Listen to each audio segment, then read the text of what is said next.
രാമ രാമ രാമ ഹരേ ഹരേ ഹരേ കൃഷ്ണ കൃഷ്ണ കൃഷ്ണ ഹരേ ഹരേ. അകവും പുറവും തിങ്ങും മഹിമാവാർന്ന നിൻപദം പുകഴ്ത്തുന്നു ഞങ്ങളങ്ങേ ഭഗവാനെ. ജയിക്കുക ജയിക്കുക മഹാദേവ ദീനാവനപരായണ. ജയിക്കുക ചിദാനന്ദ ദയാസിന്ധോ. ജയിക്കുക ആഴമേറും നിൻമഹസാമാഴിയിൽ ഞങ്ങളാകവേ. ആഴണം വാഴണം നിത്യം, വാഴണം വാഴണം സുഖം. ജന്മാദ്യസ്യ യതോന്വയാദിതരതശ്ചാർത്ഥേഷ്വഭിജ്ഞസ്വരാൾ തേനേ ബ്രഹ്മ ഹൃദായ ആദികവയേ മുഹ്യന്തി യത്സൂരയഃ. തേജോവാരിമൃതാം യഥാ വിനിമയോ യത്ര ത്രിസർഗോ മൃഷാ. ധാംനാ സ്വേന സദാ നിരസ്തകുഹകം സത്യം പരം ധീമഹി. ശ്രീ ഗുരുവായൂരപ്പ ശരണം.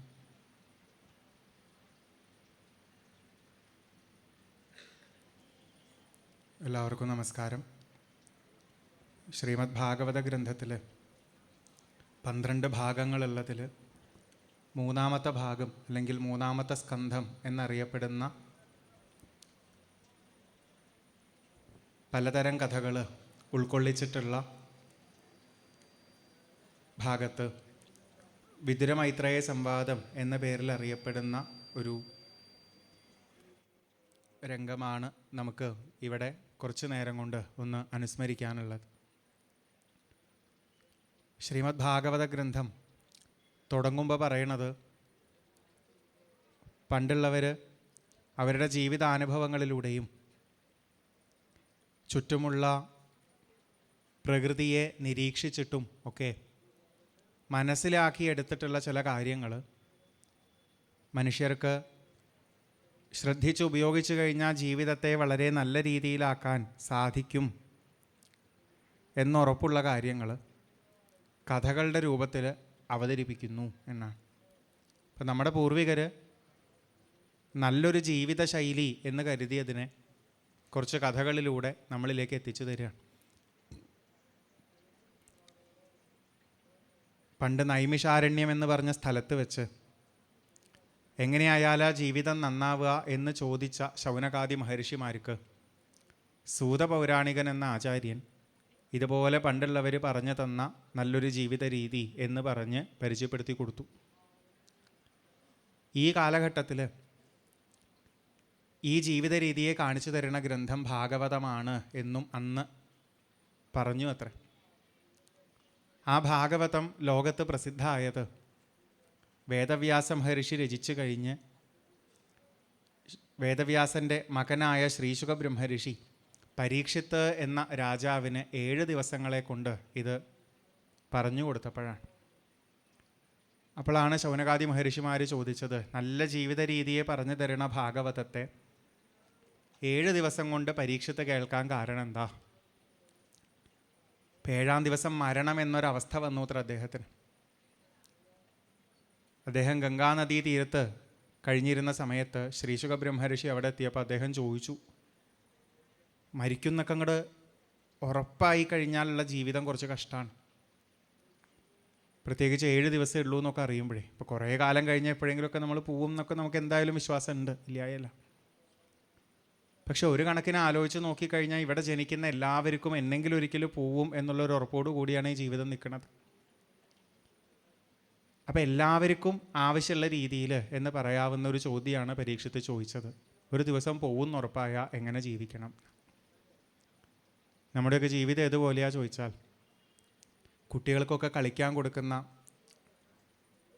കളിപ്പാട്ടങ്ങൾക്കിടയിൽ എല്ലാവർക്കും പരിചയമുള്ള ഒന്നാണ് കാറുകൾ.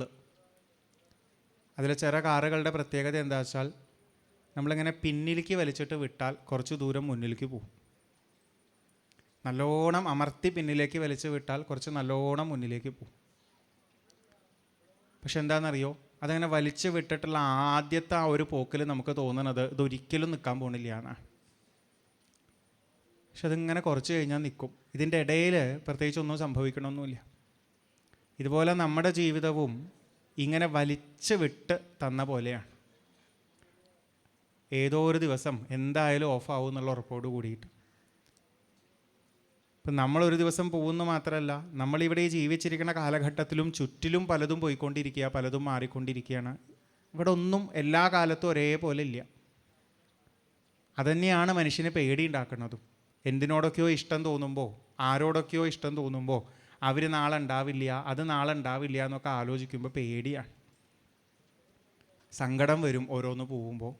കുറേ പ്രതീക്ഷിക്കും, ആശിക്കും. ഞാൻ വിചാരിക്കണ പോലെ തന്നെ മാറാതെ നിന്നിരുന്നു വെച്ചാൽ നന്നായിരുന്നു എന്നൊക്കെ. ആരൊക്കെ എന്തൊക്കെ വഴികൾ പറഞ്ഞാലും അതൊക്കെ ചെയ്തു നോക്കും. എന്തിനു വേണ്ടിയിട്ടാണ്? എൻ്റെ ഇഷ്ടത്തിനനുസരിച്ച് നിൽക്കണം സാധനങ്ങളൊക്കെ, ഒന്നും മാറാൻ പാടില്ല എന്നൊക്കെ. പക്ഷെ അങ്ങനെയൊന്നും ആയിട്ടും പറ്റണമൊന്നുമില്ല. അപ്പോഴാണ് നമ്മുടെ പൂർവികർ ചില വഴികൾ കണ്ടെത്തിയിരുന്നത്. പരീക്ഷത്തും ചോദിച്ചപ്പോൾ ശ്രീശുക ബ്രഹ്മർഷി മറുപടി പറഞ്ഞു കൊടുത്തത് അതാണ്. കാര്യം സിമ്പിളാണ്. പോണത് പൂവെന്ന് ഉറപ്പിക്കുക, പോണതിനോടുള്ള വാശി കുറയ്ക്കുക, പോവാത്തത് എന്തെങ്കിലും ഉണ്ടെങ്കിൽ അതിൽ മനസ്സുറപ്പിച്ച് നിൽക്കുക എന്ന് പറഞ്ഞു കൊടുത്തു. പോണതാണ് എല്ലാം എന്നുള്ളതിൽ ആർക്കും സംശയമൊന്നുമില്ല. പോവാത്തത് എന്തെങ്കിലും ഉണ്ടോ എന്നുള്ള കാര്യത്തിൽ മാത്രമേ പണ്ടുള്ള ആൾക്കാർക്ക് തമ്മിൽ അഭിപ്രായ വ്യത്യാസങ്ങൾ ഉണ്ടായിരുന്നുള്ളൂ. ഭാരതത്തിലുണ്ടായിരുന്നവരിൽ തന്നെ ആരൊക്കെയോ പറയണത് എല്ലാം പോയിക്കൊണ്ടിരിക്കും, ഇവിടെ ഒന്നും പെർമനൻ്റ് ആയിട്ടില്ല എന്നാണ്. പക്ഷെ നമ്മളധികവും ഉൾക്കൊണ്ടുവരുന്ന ഭാഗവതം മുതലായ ഗ്രന്ഥങ്ങളൊക്കെ സ്വീകരിച്ച് വരുന്ന ദർശനം നോക്കിക്കഴിഞ്ഞാൽ അതിൽ പറയണത് എല്ലാം മാറുമ്പോഴും മാറാതെ നിൽക്കുന്ന ഒരു ചൈതന്യമുണ്ട്. അപ്പം നമ്മുടെ ജീവിതം നോക്കുകയാണെങ്കിൽ നമ്മളിങ്ങനെ മൊത്തത്തിൽ ശരീരവും മനസ്സൊക്കെ ആയിട്ട് ഇങ്ങനെ മാറിക്കൊണ്ടിരിക്കുക. ഈ മാറ്റങ്ങളില്ലാത്തതായിട്ടൊന്നുമില്ല എന്ന് പറഞ്ഞവരുണ്ട്. പക്ഷേ ഇതെല്ലാം മാറുമ്പോഴും മാറാതെ നിൽക്കുന്ന ഒരു ബോധമുണ്ട് എന്ന് പറഞ്ഞതുമുണ്ട്. അപ്പോൾ ഭാഗവതമൊക്കെ നിലനിൽക്കുന്നത് അങ്ങനെ. ശ്രീശുക ബ്രഹ്മർഷി പരീക്ഷത്തിൻ്റെ അടുത്ത് പറഞ്ഞു, അതുകൊണ്ട് പരീക്ഷത്തെ മാറണതൊക്കെ മാറിക്കോട്ടെ വിചാരിക്കുക, മാറാത്ത ഒന്നിൽ മാത്രം ശ്രദ്ധ വയ്ക്കുക. അപ്പോൾ ജീവിതത്തിലൊരു ധൈര്യം കിട്ടുന്നേ. കണ്ണിൽ കാണുന്ന ഒരു കാഴ്ച പോലും മാറാത്തതില്ല, കാതിൽ കേൾക്കുന്ന ഒരു ശബ്ദം പോലും മാറാത്തതില്ല, നമുക്ക് ഇന്നുള്ളൊരു അനുഭവം പോലും നാളെ ഉണ്ടാവുന്ന ഒരു ഉറപ്പുമില്ല. പക്ഷേ എൻ്റെ പേര്, എൻ്റെ പലതരം അഭിമാനങ്ങൾ, എൻ്റെ വാശികൾ, എൻ്റെ സങ്കല്പങ്ങൾ, എൻ്റെ അനുഭവങ്ങളൊക്കെ മാറിപ്പോകുമ്പോഴും എന്തോ മാറാത്ത ഒരു ഞാൻ അവിടെ ഉണ്ട്, എന്തോ മാറാത്തൊരു ബോധം അവിടെ ഉണ്ട്. അതിൽ ശ്രദ്ധിച്ചാൽ പേടിയില്ല. മരണം പോലും ആദ്യമേ മാറിക്കൊണ്ടിരിക്കുന്ന സാധനങ്ങളുടെ അവസാനത്തൊരു മാറ്റമാണ്. അപ്പോഴും മാറാതെ നിൽക്കുന്നതായിട്ട് അവിടെ ഒന്നുണ്ട് എന്ന് തിരിച്ചറിഞ്ഞാൽ മരിക്കാൻ പോലും പേടിയുണ്ടാവില്ല. പരീക്ഷത്തെ ഈ വഴി പറഞ്ഞു തരുന്ന ഒന്നാട്ടോ ഭാഗവതം എന്ന് അന്ന് ശ്രീശുക ബ്രഹ്മർഷി പറഞ്ഞു കൊടുത്തു. പരീക്ഷത്തിൻ്റെ ചോദ്യങ്ങൾക്കനുസരിച്ച് ശ്രീശുക ബ്രഹ്മർഷി ഇത്തരത്തിൽ മറുപടി പറഞ്ഞു കൊടുക്കുമ്പോൾ കുറേ ചോദ്യങ്ങൾ പരീക്ഷത്ത് ചോദിക്കലുണ്ടായി. അപ്പം ആ ചോദ്യങ്ങളൊക്കെ പരീക്ഷത്ത് ചോദിച്ചത് കേട്ടപ്പോൾ ശ്രീശുക ബ്രഹ്മർഷി പറഞ്ഞത്, പണ്ട് ഇതേപോലെ ചോദ്യങ്ങൾ ചോദിച്ച വിതുരന് മൈത്രേയ മഹർഷി ഇതൊക്കെ പറഞ്ഞു കൊടുത്തിട്ടുണ്ട് എന്നാണ്. എന്ത് ചോദ്യങ്ങളാണ്?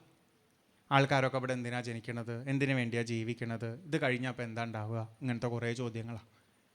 നമുക്കൊന്നും ഇപ്പോൾ ഇന്നത്തെ ഈ കാലത്ത് ഈ ചോദ്യത്തിനൊന്നും വലിയ പ്രസക്തി ഉണ്ടെന്ന് തോന്നില്ല.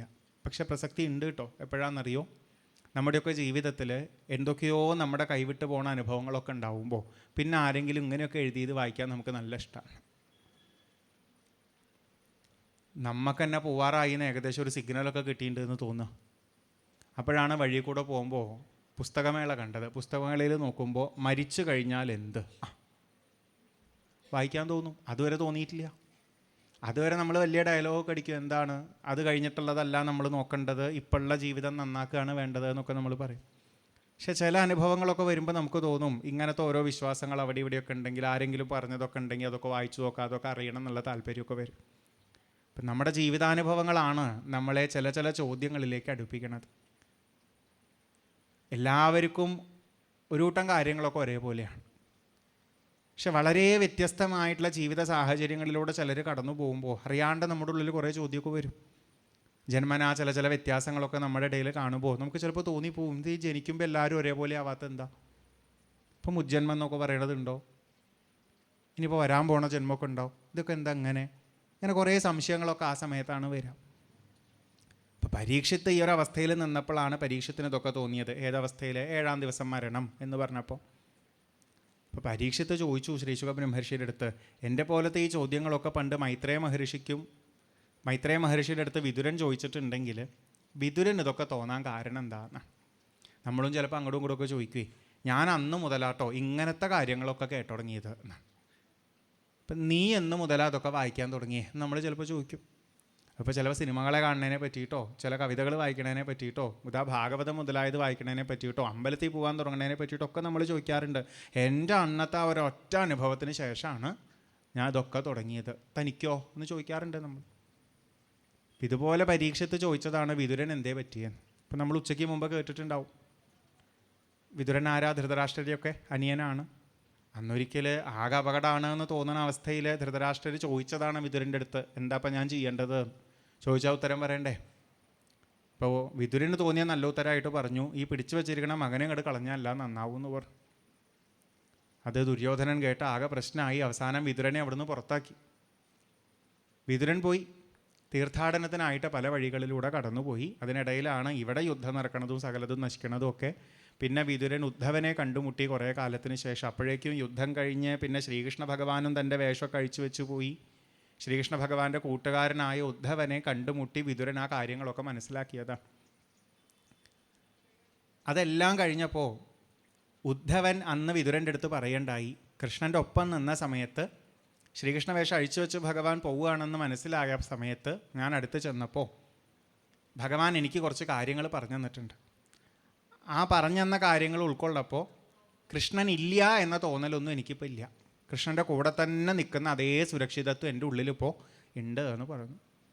അന്ന് വിതുരൻ ചോദിച്ചതാണ്, എന്നാൽ എനിക്കും കൂടെ അതൊക്കെ ഒന്ന് പകർന്നു തരുമോ? അപ്പോൾ ഉദ്ധവൻ പറഞ്ഞു, അതിന് ഞാനല്ല ആള്, മൈത്രേയ മഹർഷിയെ ഭഗവാൻ ഏർപ്പാടാക്കിയിട്ടുണ്ട് എന്ന് പറഞ്ഞു. അങ്ങനെയാണ് വിതുരൻ പിന്നീടും കുറേ സ്ഥലങ്ങളിലൊക്കെ സഞ്ചരിച്ച്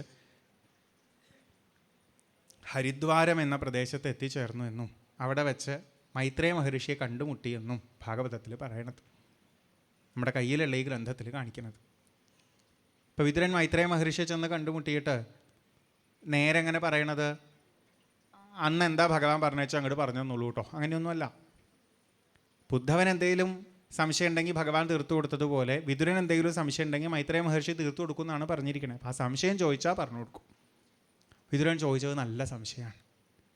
എത്ര രസകരമായിട്ടാണെന്നറിയോ ഭാഗവത ഗ്രന്ഥത്തിൽ ആ ഒരു ഭാഗത്തെ ആ വാക്കുകൾ ഇങ്ങനെ കിടക്കുന്നത്. വിതുരൻ കുറേ കാലമായിട്ട് തീർത്ഥാടനത്തിലാണ്. നമ്മൾ ഈ തീർത്ഥാടനം എന്നൊക്കെ പറയുമ്പോൾ വിചാരിക്കേണ്ടത് എന്താണ്, ഏതെങ്കിലുമൊക്കെ അമ്പലത്തേക്ക് ഇങ്ങനെ പോവുക, അമ്പലത്തിൽ നിന്ന് ഇറങ്ങുക, അടുത്ത അമ്പലത്തേക്ക് പോവുക, അമ്പലത്തിൽ നിന്ന് ഇറങ്ങുക, അടുത്ത അമ്പലത്തേക്ക് പോവുക, അവിടുത്തെ ഭക്ഷണം കുഴപ്പമില്ലായിരുന്നു, ഇവിടുത്തെ ഭക്ഷണം നന്നായിരുന്നു എന്ന് പറയുക, അവിടെ അങ്ങനെയായിരുന്നു ഇങ്ങനെയായിരുന്നു. നമ്മൾ തീർത്ഥാടനം പോലും അതിൻ്റെ ഒരു വിലയൊക്കെ കുറഞ്ഞു തുടങ്ങിയപ്പോൾ. പക്ഷെ വിതുരൻ ചെയ്ത തീർത്ഥാടനം കുറച്ച് പ്രധാനപ്പെട്ടതാണ്. അദ്ദേഹം എവിടെ ചെന്നിരുന്ന് കഴിഞ്ഞാൽ മനസ്സിന് സ്വസ്ഥത ഉണ്ടാവുമോ അവിടെയൊക്കെയാണ് പോയിരുന്നത്. എവിടെ ചെന്നിരുന്ന് കഴിഞ്ഞാൽ കൂടുതൽ ഈ പ്രപഞ്ചത്തിന് ആധാരമായ ഈശ്വരനെ ഓർക്കാൻ തോന്നുമോ അവിടെയൊക്കെയാണ് പോയിരുന്നത്. അതിപ്പോൾ അമ്പലങ്ങളാവാം, നദീതീരങ്ങളാവാം, ആരെങ്കിലും എവിടെയെങ്കിലുമൊക്കെ എന്തെങ്കിലുമൊക്കെ സത്സംഗം ചെയ്യുന്ന സ്ഥലത്താവാം, എല്ലായിടത്തും മാറി മാറി സഞ്ചരിച്ചു.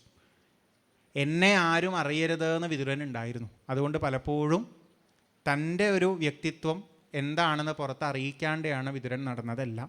പക്ഷെ നടക്കുമ്പോൾ എല്ലാ സ്ഥലങ്ങളിലൂടെയും പോകുമ്പോൾ അവിടെ നടക്കുന്നതൊക്കെ വിതുരൻ ഇങ്ങനെ ശ്രദ്ധിച്ചിട്ടുണ്ട്. എത്രയോ കാലം എത്രയോ സ്ഥലങ്ങളിലൂടെ സഞ്ചരിച്ച ഒരു വ്യക്തിക്ക് എത്ര തരത്തിലുള്ള ആൾക്കാരെ കാണാൻ പറ്റിയിട്ടുണ്ടാവും. നമുക്കൊന്ന് ആലോചിച്ച് നോക്കിയാൽ അറിയാം. ചെറിയ കുട്ടികൾ തൊട്ട് വലിയ ആൾക്കാർ വരെ, സ്ത്രീകളും ഉണ്ട് പുരുഷന്മാരും ഒക്കെ ഉണ്ട്. പല ഭാഷ സംസാരിക്കുന്നവർ, പല ഭക്ഷണം കഴിക്കുന്നവർ, പല രീതിയിൽ വസ്ത്രം ധരിക്കുന്നവർ, പല ജോലി ചെയ്യുന്നവർ, പല കഴിവുകളുള്ളവർ, പലതരം വിശ്വാസങ്ങളിൽ ജീവിക്കുന്നവർ, ഇവരെയൊക്കെ വിതുരൻ എന്ന് കണ്ടിട്ടുണ്ട്. നമ്മളൊന്നും അത്ര കണ്ടിട്ടുണ്ടാവില്ലല്ലോ. ചിലരെ പറ്റി നമ്മൾ പറയാറുണ്ട് അവരൊക്കെ കുറേ ലോകം കണ്ടതാണ്. എന്താ ഈ കുറേ ലോകം കണ്ടതാന്ന് പറഞ്ഞാൽ ഉദ്ദേശിക്കണേ കുറേ ആകാശത്തേക്കൊക്കെ പോയിട്ടുണ്ടെന്നാണോ? അങ്ങനെയല്ല. പല തരത്തിൽ ജീവിക്കണവരെ കണ്ടിട്ടുണ്ട്, പല ജീവിത സമ്പ്രദായങ്ങൾ കണ്ടിട്ടുണ്ട്. അതുകൊണ്ട് മനസ്സിലാവുന്ന ചില കാര്യങ്ങളുണ്ട്. നമ്മളെന്തോ വലിയ ആൾക്കാരാന്നുള്ള തോന്നലൊക്കെ പോവും, നമ്മുടെ ജീവിതം മാത്രമാണ് ഏറ്റവും നല്ലത് എന്നുള്ള ചിന്തയൊക്കെ പോവും, നമ്മുടെ വിശ്വാസങ്ങൾ മാത്രമാണ് ശരി എന്നുള്ള ചിന്തയൊക്കെ പോവും. എല്ലാവരെയും അങ്ങനെ കാണുന്നത് നല്ലതാണ്. ഇപ്പോൾ വിതുരൻ അത്തരത്തിൽ എത്രയോ പേരെ കണ്ടതിൽ നിന്ന് വിതുരന് മനസ്സിലായ ചില കാര്യങ്ങൾ വെച്ചിട്ടാണ് വിതുരൻ മൈത്രേയ മഹർഷിയുടെ അടുത്ത് ഒരു കാര്യം ആദ്യം അവതരിപ്പിക്കുന്നത്. മഹർഷി, ഞാൻ കുറേ ആൾക്കാരെ ഈ ലോകത്ത് കണ്ടു, പല രീതിയിൽ ജീവിക്കണ ആൾക്കാരെ കണ്ടു. പക്ഷേ പലതുകൊണ്ടും അവർ വ്യത്യസ്തരാണെങ്കിലും നിങ്ങളുടെ ഉദ്ദേശം എന്താ നിങ്ങളുടെ ജീവിതത്തിലെ പ്ലാൻ, എന്താ നിങ്ങളുടെ ജീവിതത്തിലെ അംബീഷൻ, എന്താ നിങ്ങളുടെ ലക്ഷ്യം എന്നൊക്കെ നമ്മൾ എങ്ങനെയൊക്കെ ചോദിച്ചു കഴിഞ്ഞാൽ ഉത്തരങ്ങൾ പലതരമാണ് എല്ലാവരുടെയും. പക്ഷേ ഈ പലതരം ഉത്തരം പറയുന്നവരുടെയും ഇടയിലേക്ക് ഞാൻ സൂക്ഷ്മമായിട്ട് നോക്കിയപ്പോൾ ഉണ്ടല്ലോ, എനിക്ക് മനസ്സിലായ കാര്യം സുഖായ കർമാണി കരോതി ലോകഃ. എല്ലാവരും എല്ലാം ചെയ്യുന്നത് സുഖമാവാൻ വേണ്ടിയിട്ടാണ്. സുഖത്തിന് ഓരോരുത്തരും കൊടുക്കുന്ന ഡെഫിനിഷൻ വ്യത്യാസം ഉണ്ടാവും. അല്ലെങ്കിൽ ഓരോരുത്തർക്കും സുഖമായി തോന്നുന്നത് പലതരം കാര്യങ്ങളാവും. പക്ഷെ എല്ലാവരും ചെയ്യണത് എന്താണ്? സുഖമാവാൻ വേണ്ടിയിട്ടാണ്. ചിലർ പറയും എനിക്കൊരു സുഖവും വേണ്ട, ഞാൻ എപ്പോഴും അവരുടെ കാര്യം മാത്രമേ നോക്കാറുള്ളൂ. അവർക്കിത് പറ്റുമോ? ചേരും. കാരണം എന്തല്ലോ, അവരുടെ സങ്കല്പത്തിൽ അവർക്കൊന്നുമില്ലാണ്ട് ആണെങ്കിൽ പോലും മറ്റുള്ളവർക്ക് എല്ലാം ചെയ്തു കൊടുക്കാൻ പറ്റിയെന്ന് കണ്ടാൽ അതാണ് അവരുടെ സുഖം. അപ്പോഴും അവർ ചെയ്യണത് എന്താ? അവരുടെ സുഖത്തിന് വേണ്ടിയിട്ടാണ്. സ്വാർത്ഥരായവരും സ്വന്തം സുഖമാണ് നോക്കുന്നത്. തികഞ്ഞും പരോപകാരികളായവരും നോക്കുന്നത് എന്തുതന്നെയാണ്? സ്വന്തം സുഖമാണ്. ഏതർത്ഥത്തിൽ? പരോപകാരം ചെയ്യണം എന്നായിരുന്നു അവരുടെ മോഹം. പരോപകാരം ചെയ്യുന്നതിലൂടെ അവർ സുഖിക്കണം, അവർ സന്തോഷിക്കും. എല്ലാവരുടെയും ഉദ്ദേശം സുഖമാവണം തന്നെയാണ്. ഭക്ഷണം കഴിക്കുന്നത് സുഖാവാനാണ്. കുറച്ച് വല്ലാണ്ട് കഴിക്കുമ്പോൾ ഇനി കഴിക്കണ്ട തോന്നില്ലേ? അതെന്തിനാ കഴിക്കാണ്ടിരിക്കണത്? ഉള്ള സുഖം പോവാതിരിക്കാനാണ്. നമ്മൾ ഉറങ്ങുന്നത് സുഖാവാനാണ്. കുറേ ഉറങ്ങിക്കഴിയുമ്പോൾ എഴുന്നേൽക്കണത് എന്തിനാ? ആ ഉറങ്ങിക്കിടന്നോടത്തെ സുഖമൊക്കെ പോയി. ഇപ്പോൾ പിന്നെ അവിടെ നിന്ന് എഴുന്നേൽക്കണം എന്ന് തോന്നും. ആരോടെങ്കിലും മിണ്ടണത് എന്തിനാ? സുഖാവാനാണ്. കുറച്ച് കഴിഞ്ഞാൽ മിണ്ടൽ നിർത്തണത് എന്തിനാ? ഭേദം അതാണ് എന്ന് തോന്നിയിട്ടാണ്. നമ്മൾ എങ്ങടെങ്കിലും പോകുന്നത് സുഖാവാനാണ്. നമ്മൾ ശരീരത്തെ നോക്കി നടത്തുന്നത് സുഖാവാനാണ്. ഈ ശരീരത്തിലല്ല കാര്യം, നമ്മുടെ ചിന്തകളാ നേരെയാക്കേണ്ടത് എന്ന് പറഞ്ഞ് ആധ്യാത്മിക വഴിയിലൂടെ പോകുന്ന ആൾക്കാരുണ്ടെങ്കിൽ അവരും സുഖമാണ് അന്വേഷിക്കുന്നത്. ഇപ്പം ഞങ്ങളിവിടെ ഇരുന്ന് ഭാഗവതം പറയണു, ഞങ്ങൾക്കും ഇതിലൂടെ എന്തൊക്കെയോ സുഖം വേണം. എല്ലാവർക്കും ദക്ഷിണയാണോ വലിയ കാര്യം? ചിലർ പറയും ദക്ഷിണയൊന്നും വലിയ കാര്യമല്ല എന്ന് പറയും. എന്നാൽ അവർക്ക് വേറെയും കാര്യങ്ങളുണ്ടാവും. എന്താ കാര്യം? പ്രഭാഷണം അങ്ങനെ കേട്ടിട്ട് ആൾക്കാർ വന്നിട്ട് നല്ലതാന്ന് പറയാം, നല്ല സുഖമുണ്ട്, നല്ല സന്തോഷമുണ്ട്. അവർക്ക് ദക്ഷിണ വേണ്ട, അവർക്ക് എന്തു മതി? ആൾക്കാരുടെ ഒരു അംഗീകാരം കിട്ടിയാൽ മതി. ചിലർക്ക് അംഗീകാരം വേണ്ട, നിങ്ങൾ എന്നെപ്പറ്റി എന്ത് നല്ലത് പറഞ്ഞില്ലെങ്കിൽ എനിക്കൊരു വിരോധവും ഇല്ല, ദക്ഷിണ കിട്ടിയാൽ മതി. ചിലരിത് രണ്ടുമല്ല, നിങ്ങളെന്താ പറയണത് എന്നോ ദക്ഷിണ എന്താണെന്നുള്ളതോ വിചാരിക്കണില്ല. ഞാൻ 1 മണിക്കൂർ ഇതിനെപ്പറ്റി സംസാരിക്കുമ്പോൾ എനിക്കിത് കൂടുതൽ പഠിക്കാൻ പറ്റുന്നുണ്ട് എന്ന് വിചാരിക്കും. അവരും നോക്കണത് എന്താണ്? സുഖമാണ്. കേൾക്കുന്നവരും സുഖാവാനല്ലേ കേൾക്കണത്? ആണ്. കേട്ട് കഴിയുമ്പം അടുത്തിട്ട് നീട്ട് പോണതും സുഖാവാനല്ലേ? ആണ്. എല്ലാവരും സുഖാവാൻ വേണ്ടിയാണ് പ്രവർത്തിക്കണത്. ഇത്രയും വലിയൊരു വാചകം ഭാഗവതത്തിൽ കൊടുക്കുമ്പോൾ അത്ഭുതം തോന്നും. ശ്രീനാരായണ ഗുരുദേവൻ ഒരിക്കലും പാടിയത് ഏകദേശം ഇതുപോലെയാണെന്ന് തോന്നും. ലോകത്ത് പലതരം വിശ്വാസങ്ങളും ജീവിത സങ്കല്പങ്ങളൊക്കെ ആയിട്ട് കഴിയുന്ന ആൾക്കാരുണ്ടല്ലോ. അവരുടെയൊക്കെ ജീവിത സങ്കല്പങ്ങൾക്കൊക്കെ നമ്മൾ മതം എന്ന് പേര് കൊടുക്കുകയാണെന്നുണ്ടെങ്കിൽ ഓരോരുത്തരുടെ മതം ഓരോ തരത്തിലായിട്ട് കുറേ മതങ്ങൾ ഇവിടെയുണ്ട്. പക്ഷെ അദ്ദേഹം പറഞ്ഞെന്താണെന്നറിയോ? ലോകത്ത് ശരിക്കും ഒരൊറ്റ മതമേ ഉള്ളൂ എന്നാണ്. എന്താ മതം എന്നല്ലേ? എല്ലാവരും സുഖം എന്ന് പറയുന്ന ഒരൊറ്റ സാധനത്തിന് വേണ്ടിയിട്ടാണ് ജീവിക്കുന്നത്. ആ ഒരു സുഖം എന്ന ലക്ഷ്യത്തിൻ്റെ കീഴിൽ പോകുന്ന മതാനുയായികളാണ് നമ്മൾ ഓരോരുത്തരും എന്ന് പറയാം. അതിന് സ്വീകരിച്ച വഴികൾ ഏതായാലും വേണ്ടില്ല, ഹിന്ദുവോ ക്രിസ്ത്യാനിയോ മുസൽമാൻ ആരും ആയിക്കോട്ടെ, എല്ലാവരുടെയും ലക്ഷ്യം എന്താണ്? സുഖം. വിതുരൻ ഇത് കണ്ടുപിടിച്ചത് തന്നെ വലിയ കാര്യമല്ലേ? നമുക്കൊരു കയ്യടിയൊക്കെ കൊടുക്കാൻ തോന്നും. പക്ഷേ വിതുരൻ രണ്ടാമതൊന്നും കൂടെ കണ്ടുപിടിച്ചു. എന്താണെന്നല്ലേ? മഹർഷേ, എല്ലാവരുടെ ലക്ഷ്യവും സുഖമാണെങ്കിലും എല്ലാവരും എന്ത് ചെയ്യുന്നതും സുഖത്തിന് വേണ്ടിയിട്ടാണ് വെച്ചാലും നതൈ സുഖം വാ അന്യതുപാരമം വാ വിന്ദേത. അവർക്ക് സുഖമൊട്ട് കിട്ടുന്നുമില്ല. എന്നാൽ സുഖമല്ലാതിരിക്കുന്ന അവസ്ഥ ഒഴിവാക്കാൻ പറ്റുണ്ടോ ചോദിച്ചാൽ അതും ഇല്ല. അതാലോചിക്കുമ്പോഴും ശരിയാ തോന്നുന്നുണ്ട് കേട്ടോ. നമ്മൾ ആരെങ്കിലും ജീവിതത്തിൽ സുഖമല്ലാതിരിക്കണേ എന്ന് എപ്പോഴെങ്കിലും പോയിട്ട് പ്രാർത്ഥിച്ചിട്ടുണ്ടാവുമോ? എന്തെങ്കിലും ഒരു കാര്യം സുഖാവാതിരിക്കാൻ വേണ്ടി ചെയ്തിട്ടുണ്ടാവുമോ? എത്ര സന്തോഷമായിട്ടാണ് പോണത്. അവനെ ഒന്ന് വിളിച്ച് കളയാം, വിളിച്ചിട്ട് ഒരു 4 വർത്താനം അവൻ്റെ നിന്ന് കേട്ടുള്ള സുഖമൊക്കെ പോട്ടെ, ഒന്ന് വിളിക്കാം എന്ന് വിചാരിച്ചിട്ട് നമ്മൾ വിളിക്കുമോ? ഇല്ല. വെറുതെ ഇരിക്കുന്ന സമയത്ത് ഉള്ള സുഖം കളയാൻ വേണ്ടി നമ്മളൊരാളുടെ അടുത്ത് പോയിട്ട് സംസാരിക്കുമോ? ഇല്ല. നമ്മൾ പോകുന്നുണ്ടെങ്കിൽ നമ്മുടെ ഉദ്ദേശം എന്താ? ഇപ്പോഴത്തേക്കാ സുഖം അവിടെ ചെന്ന് അയാളോട് മിണ്ടിയാ തോന്നും എന്ന് കരുതിയിട്ടാണ്. സുഖാവാതിരിക്കാൻ വേണ്ടി ഒരു നിമിഷം പോലും നമ്മൾ ചിന്തിച്ചിട്ടില്ല. മറ്റുള്ളവർക്ക് വേണ്ടിയിട്ട് ചിന്തിച്ചിട്ടുണ്ട് കേട്ടോ, അവന് സുഖം ഉണ്ടാവരുതേ, അവന് സുഖം ഉണ്ടാവരുതേ എന്ന് നല്ലോണം ചിന്തിച്ചിട്ടുണ്ട്. പക്ഷെ അതും നമ്മുടെ സുഖത്തിന് വേണ്ടിയിട്ടാണ്. എന്നിട്ട് എന്താണ്, നമ്മളിത് മുഴുവൻ സുഖത്തിന് വേണ്ടി മാത്രം ചെയ്തിട്ടും സുഖമൊട്ട് കിട്ടുന്നുമില്ല, ദുഃഖം ധാരാളം വരും ചെയ്യണത്. കരയണം എന്ന് ഒരിക്കൽ പോലും മോഹിച്ചിട്ടില്ല, എത്രയാ കരഞ്ഞിട്ടുള്ളത്. ടെൻഷൻ അടിക്കണം എന്ന് ഒരിക്കൽ പോലും മോഹിച്ചിട്ടില്ല, എത്രയാ ടെൻഷൻ അടിക്കണത്. ഈ വയറ് കാളണതും നെഞ്ച് കാളണതും ഒക്കെ ഇത്ര സുഖമുള്ള കാര്യമാണോ? എനിക്ക് പ്രായം കുറവ്, എനിക്ക് കുറച്ചേ കാളിയിട്ടുള്ളൂ, നിങ്ങൾക്ക് കുറേ കാളിയിട്ടുണ്ടാവുമല്ലോ കുറേ കാലത്തെ ജീവിതം കൊണ്ട്. ഈ നെഞ്ചും വയറൊക്കെ കാളണത് നമുക്ക് ഇത്ര വലിയ സുഖമുള്ള കാര്യമാണ് അല്ല. നമ്മൾ എപ്പോഴെങ്കിലും വേണമെന്ന് വിചാരിക്കാറുണ്ടോ? വിറയണം എന്നൊക്കെ വിചാരിക്കാറുണ്ടോ? ഒരു മരവിപ്പ് തോന്നണം എന്നൊക്കെ വിചാരിക്കാറുണ്ടോ? ഇല്ല. പക്ഷെ എത്ര തവണയാണ് ഉണ്ടായിട്ടുള്ളത്? തല കറങ്ങി വീണത് ഇഷ്ടമാണോ? അല്ല. എത്ര തവണ തോന്നുന്നുണ്ട്, പേടിക്കുന്നുണ്ട്, കണ്ണിൽ ഇരുട്ട് കയറണു എന്നുള്ള രീതിയിലൊക്കെ നമ്മൾ പറയണ എത്രയോ അനുഭവങ്ങൾ ഉണ്ടാവുന്നുണ്ട്, നെഞ്ചു പൊട്ടി പോയിട്ടുണ്ട്. ഇതൊന്നും വേണമെന്ന് വിചാരിച്ചിട്ടല്ല, പിന്നെ എങ്ങനെ വരണേ? ശരീരത്തിന് വേദന വരണം എന്ന് വിചാരിച്ച് എന്തെങ്കിലും നമ്മൾ ചെയ്തിട്ടുണ്ടോ ഇത്രയും കാലം? എത്ര വേദനയാണ് വന്നത്? ഇഷ്ടം പോലെ. ഇപ്പോൾ വിതുരൻ ചോദിക്കുകയാണ്, സുഖത്തിന് വേണ്ടി മാത്രം പ്രവർത്തിച്ചിട്ടും സുഖമൊട്ട് കിട്ടുന്നുമില്ല, ദുഃഖം ധാരാളം വരുന്നുമുണ്ട്. ഇതാണ് വിതുരൻ കണ്ടുപിടിച്ച രണ്ടാമത്തെ കാര്യം. ശരിയാണ്. വിതുരൻ ഒന്നും കൂടെ കണ്ടുപിടിച്ചു എന്ന്. മഹർഷേ, സുഖത്തിന് വേണ്ടിയാണ് എല്ലാവരും പ്രവർത്തിക്കണത്, സുഖമൊട്ട് കിട്ടുന്നുമില്ല, അതല്ലാത്തത് ഇഷ്ടം പോലെ കിട്ടുന്നുമുണ്ട്. എന്നാൽ ഇത് മനസ്സിലായി കഴിഞ്ഞിട്ട് ഇതിൽ എന്താ കുഴപ്പം പറ്റണത് എന്ന് ആലോചിക്കാനും തോന്നണില്ല. അതും ശരിയല്ലേ? നമ്മൾ ജീവിച്ചുകൊണ്ടിരിക്കുകയല്ലേ? ആണ്. ഈ പറഞ്ഞതൊക്കെ വാസ്തവല്ലേ? ആണ്.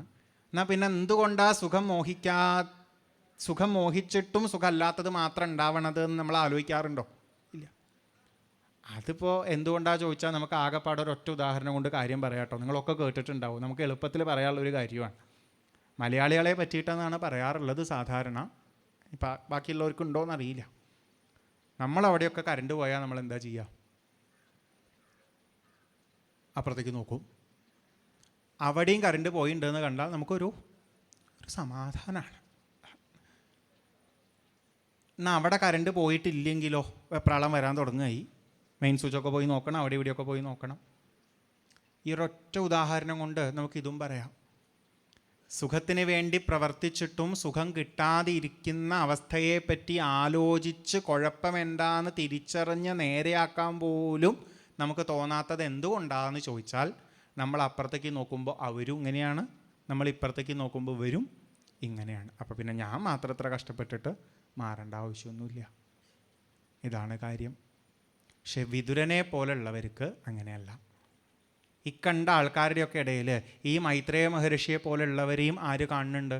വിതുരൻ കാണുന്നുണ്ട്. അവർ സുഖമായിട്ടാണ് ജീവിക്കുന്നത്, അവർക്ക് സന്തോഷമായി ജീവിക്കാൻ പറ്റുന്നുണ്ട്. അപ്പോൾ പറ്റാത്തവരുടെ കുഴപ്പം എന്താണെന്നുള്ളതും പറ്റുന്നവർക്ക് അതെങ്ങനെയാണ് സാധിക്കുന്നത് എന്നുള്ളതും ഒന്ന് അറിയാണ് ആവശ്യം. വിതുരൻ മൈത്രേയ മഹർഷിയുടെ അടുത്ത് ഒരു കാര്യം കൂടെ പറഞ്ഞു. വിതുരന് മനസ്സിലായത് വെച്ചിട്ട് കേട്ടോ. എന്തുകൊണ്ടാണ് മനുഷ്യർക്ക് ഇവിടെ സുഖം ഉണ്ടാവാതെ ആവുന്നത് എന്ന് ചോദിച്ചാൽ, ജനസ്യ കൃഷ്ണാദ് വിമുഖസ്യ ദൈവാദ് അധർമ്മശീലസ്യ സുദുഃഖിതസ്യ എന്നിങ്ങനെ കണക്ട് ചെയ്ത് പറയണത് കാണാം. ആരാ ഏറ്റവും അധികം ദുഃഖിക്കുന്നത് എന്ന് ചോദിച്ചാൽ അധർമ്മശീലന്മാരായവരാണത്രേ. വാക്ക് കേട്ടാൽ നിങ്ങൾക്ക് അർത്ഥം മനസ്സിലാവുമല്ലോ. അധർമ്മം ശീലമായി ഉള്ളവർ. ശീലമായി ഉള്ളവർ എന്ന് പറഞ്ഞാൽ എപ്പോഴും ചെയ്യണത് എന്തായിരിക്കും? അധർമ്മമായിരിക്കും. അപ്പോൾ എന്താ അധർമ്മം എന്ന് പറഞ്ഞാൽ? നമ്മൾ അപ്പോഴത്തേക്കും അധർമ്മം എന്നുള്ളതിനെ നമ്മൾ തെറ്റ് എന്ന് പറഞ്ഞിട്ട് കൊണ്ടുവരും, പാപം എന്നൊക്കെ പറഞ്ഞ് കൊണ്ടുവരും. ആ വാക്ക് വന്നാൽ അതിൻ്റെ അർത്ഥം ക്ലിയർ ആവില്ല. അപ്പം അതിലും നല്ലത് എന്താ വെച്ചാൽ, നമുക്കും മറ്റുള്ളവർക്കും സന്തോഷമാവുന്ന രീതിയിൽ ജീവിക്കാനുള്ള വഴികളാണ് ധർമ്മം, നമുക്കും മറ്റുള്ളവർക്കും അപകടം ഉണ്ടാവുന്ന രീതിയിൽ ജീവിക്കാനുള്ള വഴികളാണ് അധർമ്മം. ഇത്രയേ ഉള്ളൂ. നമുക്ക് തന്നെ അപകടം ഉണ്ടാക്കുന്ന വഴിയാണ് അധർമ്മം, നമുക്ക് നേരെയാക്കുന്ന വഴിയാണ് ധർമ്മം എന്ന് പറയാം. അപ്പം നമുക്ക് എപ്പോഴും അധർമ്മം അത്രേ ചെയ്യാൻ തോന്നണേ എന്ന് പറഞ്ഞാൽ വിതുരൻ സൂചിപ്പിക്കുന്നത് നമ്മളൊക്കെ സ്വയം കുഴിക്കുന്ന കുഴിയിലാണ് നമ്മൾ വന്ന് വീഴണത്. നമ്മൾ ജീവിതത്തിൽ ചെയ്തുകൊണ്ടിരിക്കണതേ കരയാനുള്ള വഴികളാണ്. എന്നിട്ട് ലക്ഷ്യം മാത്രം സുഖമെന്ന് പറഞ്ഞിട്ട് വല്ല കാര്യമുണ്ടോ? ഇല്ല. ഇതെങ്ങനെയാണ് മനസ്സിലാവുക? ഇപ്പോൾ 1-2 ഉദാഹരണങ്ങൾ ഇങ്ങനെ ആലോചിച്ച് നോക്കിയാൽ മതി. നമ്മൾ ചുറ്റുമുള്ളവരിൽ നിന്ന് കുറേ പ്രതീക്ഷിക്കുന്നുണ്ടാവും. അതിപ്പോൾ അച്ഛനോ അമ്മയോ ഭാര്യയോ ഭർത്താവോ മക്കളോ സഹോദരങ്ങളോ കൂട്ടുകാരോ ആരും ആയിക്കോട്ടെ, നമ്മൾ പ്രതീക്ഷിക്കും എന്തെങ്കിലുമൊക്കെ. അവർ നമ്മളോട് മിണ്ടുന്നതും നമ്മൾ പറയണത് അവർ കേട്ടിരിക്കണതും ആവശ്യമുള്ള സമയത്ത് എന്തെങ്കിലുമൊക്കെ ചെയ്തു തരുന്നതും ഒക്കെ നമ്മൾ കുറേ പ്രതീക്ഷിക്കും. നമ്മുടെ പ്രതീക്ഷ പോലെ എല്ലാവർക്കും പെരുമാറാൻ പറ്റുമോ? അന്യന് വേണ്ടാന്നേ, സ്വന്തം അച്ഛന് അമ്മ ഭാര്യ ഭർത്താവ് മക്കള് സഹോദരങ്ങൾ, ഇത്രയും രക്തബന്ധങ്ങൾ മാത്രം എടുത്ത് നോക്കിയാൽ മതി. നമ്മൾ വിചാരിക്കുന്നത് പോലെ മാത്രം ഓരോ നിമിഷവും അവർക്ക് വിചാരം വരണം എന്ന് പറഞ്ഞാൽ പറ്റുമോ?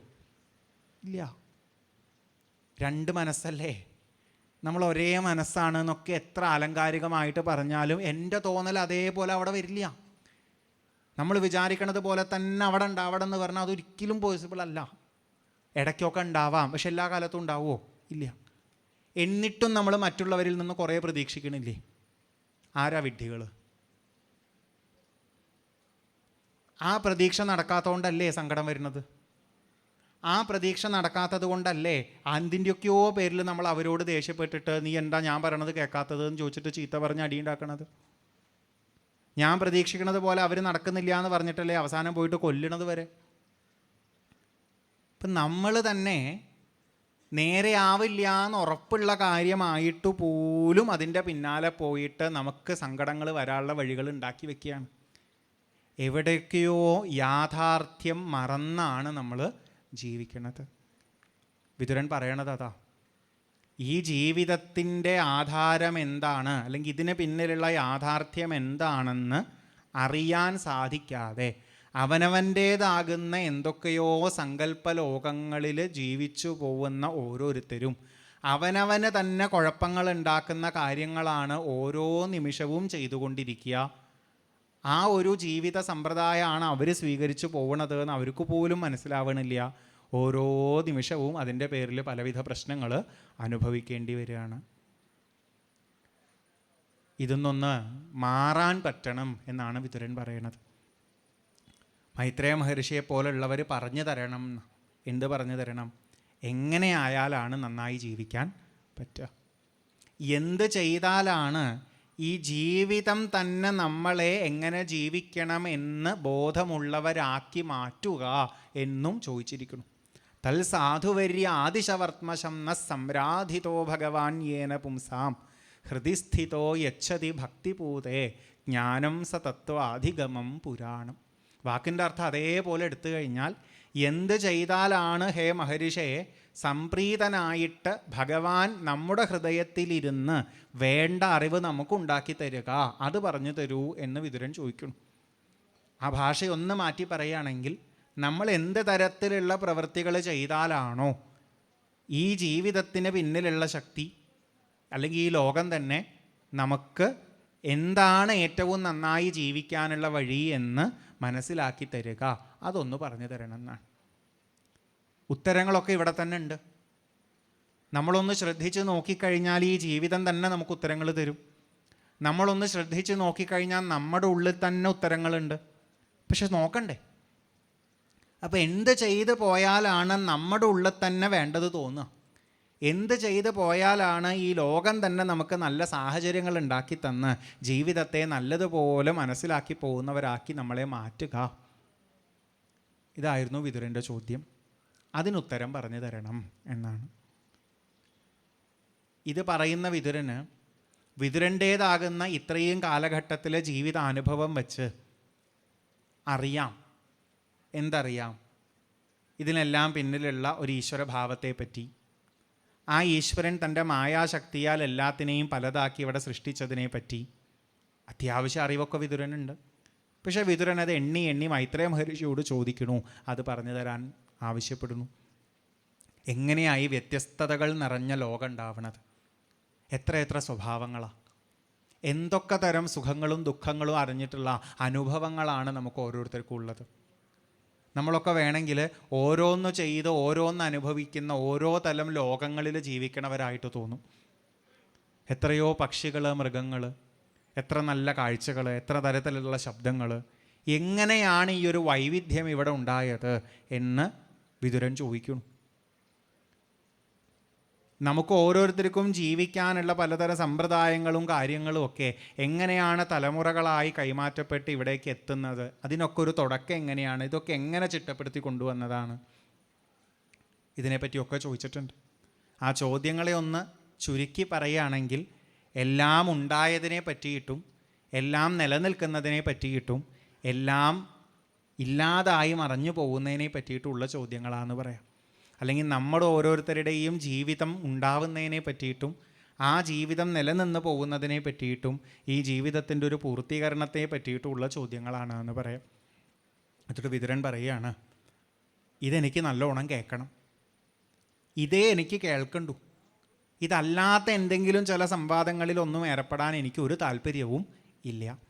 വിതുരൻ പറയുകയാണ്, ജീവിതത്തിൽ നമുക്ക് പറ്റുന്ന കുഴപ്പങ്ങൾ എന്താണെന്ന് മനസ്സിലാക്കാൻ, ഈ ജീവിതത്തെ എങ്ങനെയാണ് ഉൾക്കൊണ്ടിട്ട് നന്നായി പോകേണ്ടത് എന്ന് മനസ്സിലാക്കാൻ, അത്തരത്തിലുള്ള കാര്യങ്ങൾ സംസാരിക്കാനാണ് എനിക്ക് താല്പര്യം.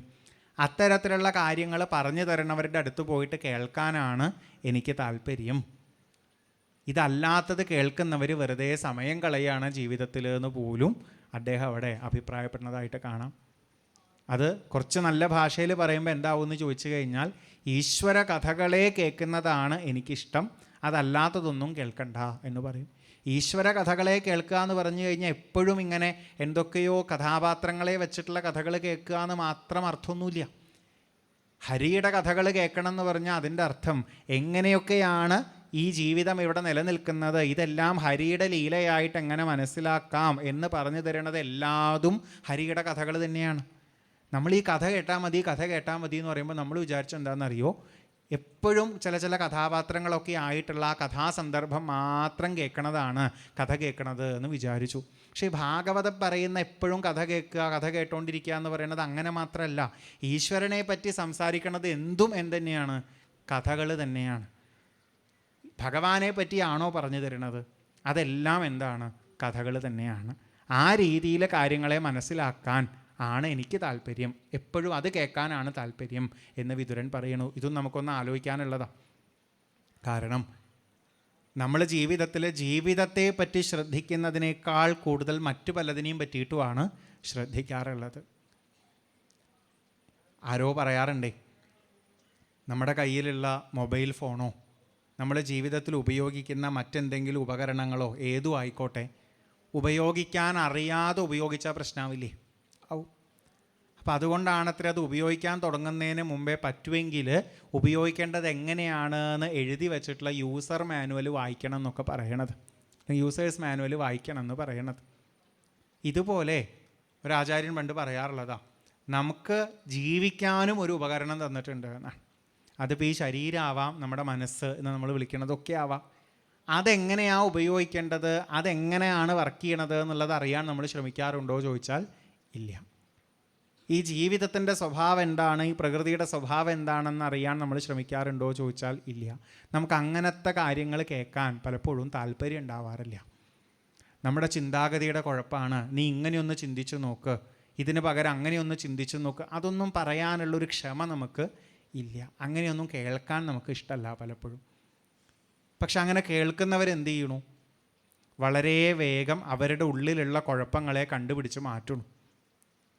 അവർക്ക് ആ മാറ്റങ്ങൾ ഉണ്ടാവുന്നതിലൂടെ ജീവിതത്തിൽ കുറേ പ്രശ്നങ്ങൾ ഒഴിവായി നന്നായി പോകാൻ പറ്റും. ഒരിക്കൽ പോലും അത്തരത്തിലുള്ള കാര്യങ്ങളെ കേൾക്കാൻ ശ്രമിക്കാത്തവർക്ക് അവരുടെ സ്വഭാവങ്ങൾ മാറാത്തത് കൊണ്ട് അവർ പിന്നെയും ഒരേപോലെ തന്നെ എന്തൊക്കെയോ കാണിച്ചു പോയി ജീവിതത്തിൽ അപകടത്തിലേക്ക് എത്തിച്ചേരുന്നു. പറഞ്ഞു വരണത് എന്താ, ആദ്യം സൂചിപ്പിച്ചില്ലേ, സുഖാവാൻ വേണ്ടി ശ്രമിച്ചിട്ടും സുഖം കിട്ടാതെ അതെന്തുകൊണ്ട് എന്ന് ആലോചിക്കാൻ പോലും കഴിയാതെ ജീവിക്കുന്ന ഒരു ജീവിതത്തെ പറ്റി വിതുരൻ പറയണത്, അതെന്തുകൊണ്ടാണ് അങ്ങനെയെന്നൊക്കെ ആലോചിക്കാനും അതിനുള്ള ഒരു പോംവഴി കണ്ടെത്താനും ഒക്കെയുള്ള കാര്യങ്ങൾ പറയാനും കേൾക്കാനും വായിക്കാനും ഒക്കെ ഒരു താല്പര്യം ഉണ്ടാവുകയാണെങ്കിൽ ഭാഗ്യം എന്നാണ് പറയണത്. അറിവുള്ളവരൊക്കെ അതാ പറഞ്ഞിരിക്കണേ. മനുഷ്യന് കിട്ടിയിട്ടുള്ള ബുദ്ധി ഉപയോഗിച്ച് ജീവിതത്തിലെ കുഴപ്പങ്ങൾ ഒഴിവാക്കി ജീവിക്കാൻ എങ്ങനെ സാധിക്കുമെന്ന് അറിയാൻ വേണ്ടി ഒരു ശ്രമം നടത്താൻ പറ്റിയാൽ തന്നെ വലിയ കാര്യമാണ് എന്ന് പറയുന്നു. ശ്രമിച്ചിട്ട് കിട്ടുമല്ലോ എന്നുള്ളത് പിന്നത്തെ കാര്യം. പക്ഷെ എന്നാലും വിതുരൻ അതിൻ്റെ ഭാഗ്യത്തെ പറ്റിയിട്ടും കൂടെ അവിടെ സൂചിപ്പിക്കുന്നതായിട്ട് കാണാം. ഇത് പറഞ്ഞു വച്ചിട്ടാണ് മൈത്രേയ മഹർഷിയുടെ അടുത്ത് എനിക്കിതെല്ലാം വിസ്തരിച്ച് കേൾപ്പിച്ചു തരണം എന്നൊക്കെ വിതുരൻ ആവശ്യപ്പെടുന്നത്. ഇപ്പോൾ വിതുര മൈത്രേയ സംവാദത്തിൻ്റെ ഒരു തുടക്കം എന്ന് പറയുന്നത് ഇങ്ങനെയാണ്. മൈത്രേയ മഹർഷി പറഞ്ഞ മറുപടികളുടെ ഏതാനും ഭാഗം കൂടെ നമുക്കിതിലേക്ക് ഒന്ന് ചേർത്ത് ഓർത്തു വെക്കേണ്ടത്. വിതുരൻ്റെ ചോദ്യം മാത്രമേ നമ്മളിപ്പോൾ പറഞ്ഞുള്ളൂ. മൈത്രേയ മഹർഷിയുടെ മറുപടി പറയണത്, നമ്മുടെ പൂർവികർ ഈ ജീവിതത്തിനെ അല്ലെങ്കിൽ ഈ ലോകത്തിനെ തന്നെ എങ്ങനെ പഠിച്ചിട്ടുണ്ടോ, ഇതിൻ്റെ ഉൽപ്പത്തിയെ പറ്റിയും നിലനിൽപ്പിനെ പറ്റിയിട്ടൊക്കെ എങ്ങനെ പഠിച്ചിട്ടുണ്ടോ ആ ഭാഗങ്ങളെ നിറച്ചു വെക്കണതായിട്ടാണ് കാണാം. ഭഗവാൻ മാത്രമേ ഉണ്ടായിരുന്നുള്ളൂ. ആ ഭഗവത് ഭാവം തന്നിലെ പലതായി വിളങ്ങാവുന്ന ശക്തിയായ മായയെ സ്വീകരിച്ചുകൊണ്ടാണ് ഇവിടെ നാനാവിധങ്ങളായിട്ടുള്ള രൂപങ്ങൾ സ്വീകരിച്ചതെന്നോ ഭാവങ്ങൾ സ്വീകരിച്ചതെന്നോ പറയേണ്ടി വരും. അതിൽ മനസ്സും ബുദ്ധിയും കാഴ്ച, കേൾവി തുടങ്ങിയ സകല തരത്തിലുള്ള സംഭവങ്ങളും, കാണാനുള്ള രൂപങ്ങൾ, കേൾക്കാനുള്ള ശബ്ദങ്ങൾ എന്ന് തുടങ്ങിയ അത്തരത്തിലുള്ള വിഷയങ്ങളും ഇതെല്ലാം ഉണ്ടായി വന്ന് ഇതെല്ലാം കൂടിച്ചേർന്നിരിക്കുന്ന ഞാനെന്ന് അഭിമാനിക്കുന്ന ഒരു ശരീരം ഉണ്ടാവണത്, ഇതിങ്ങനെ പ്രവർത്തിക്കപ്പെട്ട് പോയിക്കൊണ്ടിരിക്കുന്നത്, ഇതെല്ലാം ഭംഗിയായിട്ട് നമ്മുടെ പൂർവികർ ചിത്രീകരിച്ച് തന്നിട്ടുണ്ട് നമുക്ക്, അല്ലെങ്കിൽ വിശദീകരിച്ച് തന്നിട്ടുണ്ട്. സൃഷ്ടി വർണ്ണനാന്നും പ്രപഞ്ചോൽപ്പത്തി വർണ്ണനാന്നൊക്കെ ഉള്ള രീതിയിൽ ഇങ്ങനത്തെ പുരാണ ഗ്രന്ഥങ്ങളിലും അതല്ലാതെ തന്നെ പലതരത്തിലുള്ള ദർശന ഗ്രന്ഥങ്ങളിലൊക്കെ ഉൾപ്പെടുത്തിയിട്ടുള്ള ഭാഗങ്ങളാണ്. അപ്പോൾ അത് ഇവിടെ മൈത്രേയ മഹർഷി വിതുരന് പറഞ്ഞു കൊടുക്കുന്നതായിട്ട് കാണാം. സ്റ്റെപ്പായിട്ട് പടിപടിയായിട്ട് പറഞ്ഞു കൊടുക്കണത് കാണാം. ആ സൃഷ്ടിയെ പറ്റി പറഞ്ഞു വെച്ചിട്ട് മൈത്രേയ മഹർഷി വിതുരൻ്റെ അടുത്ത് സൂചിപ്പിക്കുന്നുണ്ട്, ഇത് എളുപ്പമല്ല മനസ്സിലാക്കാൻ. എല്ലാമായി വിളങ്ങാൻ ഭഗവാൻ ഇച്ഛിച്ചു എന്ന് പറയുമ്പോൾ, ആഗ്രഹിച്ചു എന്ന് പറയുമ്പോൾ തന്നെ കുഴപ്പമുണ്ട് എന്നാണ്. ഭഗവാൻ ഒന്ന് കളിക്കണമെന്ന് തോന്നിയിട്ട് ഭഗവാൻ പല രീതിയിലുള്ള വേഷങ്ങൾ നമ്മളിലൂടെയൊക്കെ കെട്ടിയിട്ട് ഇവിടെ മൊത്തത്തിലൊരു സിനിമ പോലെ കൊണ്ടു നടക്കുകയാണ് എന്ന് പറഞ്ഞാൽ തന്നെ കുഴപ്പമാണ്. വിതുരൻ ചോദിക്കുകയാണ്, തൃപ്തനായിരിക്കണ ഭഗവാന് ഒരു സിനിമ പിടിച്ചിട്ട് വേണോ സുഖാവാൻ? സിനിമ പിടിക്കുക എന്നുള്ളതൊരു ഉദാഹരണമായിട്ട് പറഞ്ഞതാണ്. സംവിധായകനും നിർമ്മാതാവും തിരക്കഥാകൃത്തും ഒക്കെ ആയിട്ട് ഇരുന്നിട്ട് ഭഗവാൻ നമ്മളെപ്പോലുള്ള വേഷങ്ങൾ കെട്ടിയിട്ട് സ്വയം തനിക്ക് തന്നെ പറ്റുന്നൊരു പ്ലാറ്റ്ഫോമും കൂടെ ഉണ്ടാക്കിയിട്ട് കളിക്കുന്നൊരു സിനിമ പോലെയാണ് ഭാഗവതത്തെ അറിവുള്ളവർ ഭംഗിയായിട്ട് പറഞ്ഞു തരുന്നത്, അല്ലെങ്കിൽ ഈ ജീവിതത്തെ, ഈ ലോകത്തെ അറിവുള്ളവർ ഭംഗിയായിട്ട് പറഞ്ഞു തരുന്നത്. അപ്പോൾ ഭഗവാൻ എന്തിനാ അത് ചെയ്യണേ? തൃപ്തനായിട്ട് ഇരിക്കുകയെന്നുണ്ടെങ്കിൽ പിന്നെ എന്തെങ്കിലുമൊക്കെ ചെയ്തിട്ട് ആസ്വദിക്കണം എന്നുള്ളൊരു തോന്നൽ വരുമോ? അടുത്ത സംശയം എന്താണെന്ന് വെച്ചാൽ, ഭഗവാൻ അറിഞ്ഞിട്ടല്ലേ കളിക്കണത്? ആണ്. ഭഗവാൻ തന്നെയാണ് നമ്മൾ ഓരോരുത്തരുടെയും വേഷം കെട്ടി കളിക്കണത് എന്ന് പറഞ്ഞു. പക്ഷെ നമ്മൾ ഓരോരുത്തരുമായി ഇരിക്കുന്ന സമയത്ത് നമുക്കിത് വേറെ എന്തോ ആണെന്നാണ് തോന്നുന്നത്, ഇതിനാധാരമായ ഭഗവാനെ തോന്നുന്നില്ല. അതുകൊണ്ട് ഇതൊരു കളിയാണെന്ന് മനസ്സിലാക്കാതെ നമ്മളിലൊക്കെ ഇരുന്നിട്ട് ആ ബോധം ചിലപ്പോൾ യാഥാർത്ഥ്യം മറന്നവനെ പോലെ നിന്ന് സങ്കടപ്പെടുകയും പേടിക്കുകയും ഒക്കെ ചെയ്യണു. അതെന്തുകൊണ്ടാണ് അങ്ങനെ? സ്വതന്ത്രനായിരിക്കുന്ന ആൾക്ക് ബന്ധനം എങ്ങനെ വന്നു? എല്ലാ ആഗ്രഹങ്ങൾക്കും അപ്പുറത്ത് തൃപ്തനായിരിക്കുന്ന ആൾക്ക് എന്തെങ്കിലുമൊക്കെ ചെയ്യണം എന്നുള്ള തോന്നൽ എന്തിനു വരുന്നു? അത്ഭുതമാണ്. ഇതിൻ്റെ ഒരു ഭാഗമെങ്കിലും നമുക്ക് നമ്മുടെ സ്വപ്നം എന്ന് പറയുന്ന ഒരു അനുഭവത്തെ വെച്ച് നോക്കിക്കഴിഞ്ഞാൽ മനസ്സിലാവും. സ്വപ്നം കാണാനുള്ള ശക്തി നമ്മുടെ ഉള്ളിലുള്ളതാ. നമ്മളാണ് ആ ശക്തിയെ ഉപയോഗിച്ചുകൊണ്ട് ഒരു സ്വപ്ന ലോകം ഉണ്ടാക്കുന്നത്. നമ്മൾ തന്നെയാണ് ആ സ്വപ്ന ലോകത്തിൻ്റെ ഉള്ളിൽ ഒരാളായിരുന്നിട്ട് യാഥാർത്ഥ്യം മറന്നവനെ പോലെ പലപ്പോഴും പേടിക്കുന്നതും.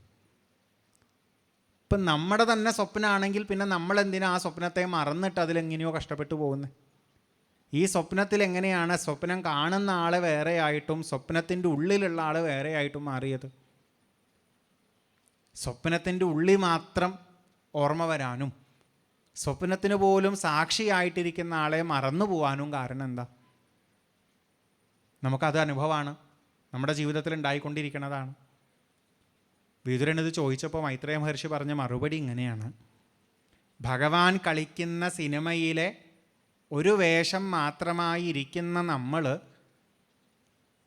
ഈ വേഷത്തിലിരുന്നു കൊണ്ട് ഈ മൊത്തം സിനിമയ്ക്ക് പിന്നിലുള്ള ഭഗവാനെ അറിയാൻ ശ്രമിക്കുമ്പോൾ എവിടേക്കോ നമ്മുടെ ഉള്ളിന് പിടിക്കാൻ പറ്റാത്തതായി പോവും. അവിടെയാണ് പ്രശ്നം. സേയം ഭഗവതോമായ എന്നയേന വിരുദ്ധ്യത്തെ ഈശ്വരസ്യ വിമുക്തസ്യ കാർപ്പണ്യമുത ബന്ധനം എന്ന് മൈത്രേയ മഹർഷിയുടെ വാക്കുകൾ. നമ്മൾ നമ്മുടെ യുക്തി വെച്ച് ചിന്തിക്കുമ്പോൾ ഇങ്ങനെയാണെങ്കിൽ അങ്ങനെ പറ്റില്ല, അങ്ങനെയാണെങ്കിൽ ഇങ്ങനെ പറ്റില്ല എന്നുള്ള നിലയ്ക്ക് നമുക്ക് കുറേ ചിട്ടകളുണ്ടാവും. ഈ ചിട്ടകളിലൂടെ ചിന്തിക്കാൻ പാകത്തിന് നമ്മളിവിടെ ഉണ്ടായതുപോലും ആ ഭഗവാന്റെ സൃഷ്ടിയായിട്ടാണെങ്കിൽ ഭഗവാൻ സൃഷ്ടിച്ച ഒരു ബുദ്ധിയിലിരുന്നു കൊണ്ട് ആ ബുദ്ധി വർക്ക് ചെയ്യുന്ന രീതിയിലൂടെ ഈ ബുദ്ധിയെപ്പോലും ഉണ്ടാക്കിയ ഭഗവാനെ നമ്മൾ അറിയാൻ ശ്രമിച്ചു കഴിഞ്ഞാൽ എത്ര കഷ്ടമാവും എന്നുള്ളതാണ് വിതുരൻ ചോദിക്കുന്നത്, അല്ലെങ്കിൽ മൈത്രേയ മഹർഷി പറയണത്. നമ്മുടെ ബുദ്ധി ഇങ്ങനെ വർക്ക് ചെയ്താൽ മതി എന്ന് പറഞ്ഞ് അതിനത്തരത്തിലൊരു ചിട്ടയുണ്ടാക്കി സൃഷ്ടിച്ചതേ ഭഗവാനാണെങ്കിൽ ഈ ബുദ്ധിയിലിരുന്ന് ഈ ബുദ്ധിയുടെ വർക്ക് ചെയ്യുന്ന രീതി വെച്ചിട്ട് നമ്മൾ എങ്ങനെയാണ് ഇതിനെ ഉണ്ടാക്കിയ ഈശ്വരനെ അറിയാൻ ശ്രമിച്ചാൽ സാധിക്കുക എന്നുള്ളത്. യുക്തി കൊണ്ടറിയാൻ ശ്രമിക്കുമ്പോഴുള്ള കുഴപ്പം ഇതാണ്. ആൾക്കാരതിനെ പലപ്പോഴും തെറ്റിദ്ധരിക്കുക. മനുഷ്യൻ്റെ യുക്തി വെച്ച് അളക്കാൻ ശ്രമിച്ചാൽ മനുഷ്യയുക്തി പോലും എന്തൊന്നിൽ നിന്നുണ്ടായതാണോ അതിനെ അറിയാൻ ചിലപ്പോൾ പറ്റിക്കൊള്ളണമെന്ന് ഇല്ല. അവിടെയാണ് കുഴപ്പം. ചിലപ്പോൾ പറ്റണമെന്നില്ല, അവിടെ പരിമിതികൾ വരാം എന്നുള്ളത്. അതാണ് യുക്തിക്ക് പലപ്പോഴും അപ്പുറത്താണ്, നമുക്ക് പിടിക്കാൻ പറ്റുന്നത് പോലെയല്ല, നമ്മുടെ ഇപ്പോഴത്തെ പരിമിതമായ ചിന്തകളിൽ ഒതുങ്ങുന്നതല്ല എന്നൊക്കെ പറയാറുള്ളത്. പക്ഷെ അവിടെ തന്നെ മൈത്രേയ മഹർഷി ഒരു പ്രതീക്ഷ കൂടി പറയുന്നുണ്ട്. എന്താണ്? സവൈ നിവൃത്തിധർമ്മേണ വാസുദേവ അനുകമ്പയാ ഭഗവത് ഭക്തിയോഗേന തിരോധത്തെ ശനൈരിഹ. ഇത് തന്നെ ഇതിനെല്ലാത്തിനും ആധാരമായ, എൻ്റെ ബുദ്ധിക്ക് പോലും ആധാരമായ ആ ചൈതന്യത്തിനോട് വിനയത്തോടെ ആശ്രയഭാവത്തോടെ നമ്മൾ നിന്ന് പ്രാർത്ഥിച്ചു പോവുകയാണെങ്കിൽ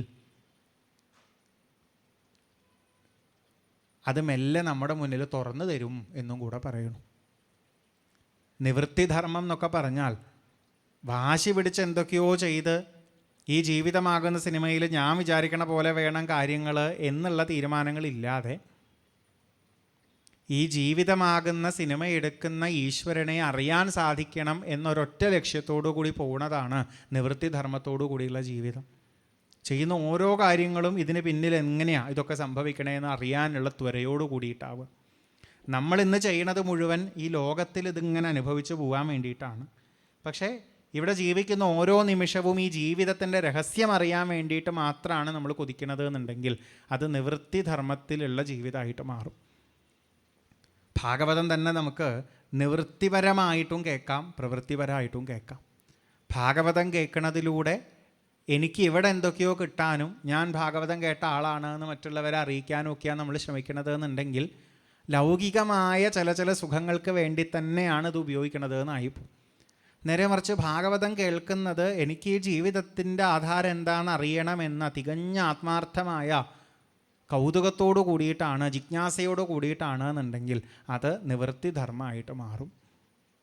ജീവിതത്തിൽ നമ്മൾ നമ്മുടെ ഉത്തരവാദിത്വങ്ങളൊക്കെ നിറവേറ്റി പോകുന്നത് എന്തൊക്കെയോ എൻ്റെ സ്വപ്നങ്ങൾ നടക്കണം എന്ന് വിചാരിച്ചിട്ട് മാത്രമാണെങ്കിൽ അത് പ്രവൃത്തിപരമാവും. നേരെ മറിച്ച് ചെയ്യുന്ന ഉത്തരവാദിത്തങ്ങളിലൂടെയൊക്കെ ഇങ്ങനെയൊക്കെ ഇവിടെ സംഭവിക്കുന്നതിന് കാരണം എന്താ എന്നറിയാനുള്ളൊരൊറ്റ ലക്ഷ്യം മാത്രമാണ് നമ്മൾ സാക്ഷാത്കരിക്കാൻ ശ്രമിക്കുന്നത് എന്നുണ്ടെങ്കിൽ അത് നിവൃത്തിപരമായിട്ടുള്ള ജീവിതമാവും. മൈത്രേയ മഹർഷി പറയണു, നിവൃത്തപരമായിട്ട് ജീവിച്ചാൽ, അതായത് നിവൃത്തിധർമ്മം സ്വീകരിച്ചാൽ, അതായത് നമ്മൾ ആ ഒരൊറ്റ ലക്ഷ്യത്തോടു കൂടിയാണ് ജീവിക്കുന്നത് എന്നുണ്ടെങ്കിൽ ഒരു സംശയവുമില്ല ഇത് നമ്മുടെ മുന്നിൽ തെളിഞ്ഞ് കാണപ്പെടും എന്ന് പറയുന്നു. നമുക്ക് വേണം എന്ന തോന്നലുണ്ടായാൽ ഇതിനെല്ലാം ആധാരമായിരിക്കുന്ന ബോധം ഒരനുകമ്പ കാണിക്കും നമ്മളോട്. ആ അനുകമ്പ കിട്ടിക്കഴിഞ്ഞാൽ നമുക്ക് വേണ്ടതുപോലെ ഇതിനെ അറിയാൻ സാധിക്കും എന്ന് പറയുന്നു. ജീവിതത്തിൻ്റെ രഹസ്യം അറിഞ്ഞാലേ നന്നായി ജീവിക്കാൻ പറ്റുള്ളൂ, അത് പറ്റാത്തോണ്ടാ കുഴപ്പമെന്നാണ് വിതുരൻ കണ്ടുപിടിച്ചത്. അപ്പം പിന്നെ അത് പറഞ്ഞു തരൂ, അതിനെ അറിയാനുള്ള വഴി പറഞ്ഞു തരുമെന്നും കൂടെ വിതുരൻ ആവശ്യപ്പെടുകയും ചെയ്തു. ആദ്യം ആ ജീവിതത്തിൻ്റെ രഹസ്യമാണ് മൈത്രേയ മഹർഷി പറഞ്ഞു കൊടുത്തത്. ഇതറിയാനുള്ള വഴി എന്താ ചോദിച്ചപ്പോൾ അതും പറഞ്ഞു. സവൈ നിവൃത്തിധർമ്മേണ വാസുദേവ അനുകമ്പയ ഭഗവത് ഭക്തി യോഗേന തിരോധത്തെ ശനൈരിഹ. മൊത്തത്തിൽ എന്തൊക്കെയോ ഒരു മൂടൽ പോലെ കിടക്കുന്നത് ഈ ഒരു അപ്രോച്ച് വെച്ച് നമ്മൾ പോയി കഴിഞ്ഞാൽ നമ്മുടെ മുന്നിൽ തുറന്ന് കാണപ്പെടും എന്ന് പറഞ്ഞു വെച്ചു. അതിനുശേഷം വിതുരൻ കുറേ ചോദ്യങ്ങൾ ഒരുമിച്ച് ചോദിച്ചു, കുറേ അധികം ചോദ്യങ്ങൾ. ആ ചോദ്യങ്ങളാണ് ശ്രീശുക ബ്രഹ്മർഷി പറയണത് പരീക്ഷത്തെ അങ്ങ് ചോദിച്ചതുപോലെ പണ്ട് വിതുരനും ചോദിച്ചിരുന്നു എന്നുള്ളത്. നമ്മൾ നേരത്തെ അത് പറയേണ്ടായി. പരീക്ഷത്തിൻ്റെ അടുത്ത് ശ്രീശുകൻ പറഞ്ഞതാണ് അങ്ങ് ചോദിച്ച് ഇതേ ചോദ്യങ്ങൾ പണ്ട് വിതുരൻ മൈത്രേയൻ്റെ അടുത്ത് ചോദിച്ചിട്ടുണ്ട് എന്നുള്ളത്. ഈ ഭാഗത്താണ് അത് നമുക്ക് കാണാൻ പറ്റുക. ഏകദേശം ഒരേപോലെയാണ്. പരീക്ഷത്ത് ചോദിച്ചതൊക്കെ തന്നെയാണ് ഏകദേശം വിതുരനും ചോദിക്കണത് എന്ന് കാണാം. എന്താ അപ്പോൾ ആ ചോദ്യത്തിലുള്ളത്? എല്ലാത്തിൻ്റെ തുടക്കത്തെ പറ്റിയിട്ടുമുണ്ട്, എല്ലാം നിലനിൽക്കുന്നതിനെ പറ്റിയിട്ടുമുണ്ട്, എല്ലാത്തിൻ്റെ ഒടുക്കത്തെ പറ്റിയിട്ടും ഉണ്ട്.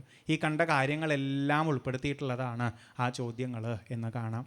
ആ ചോദ്യങ്ങൾക്കുള്ളിൽ ഓരോന്ന് സ്പഷ്ടമായിട്ട് ഇങ്ങനെ പറഞ്ഞു വച്ചിട്ടുണ്ടാവും എന്ന് മാത്രം.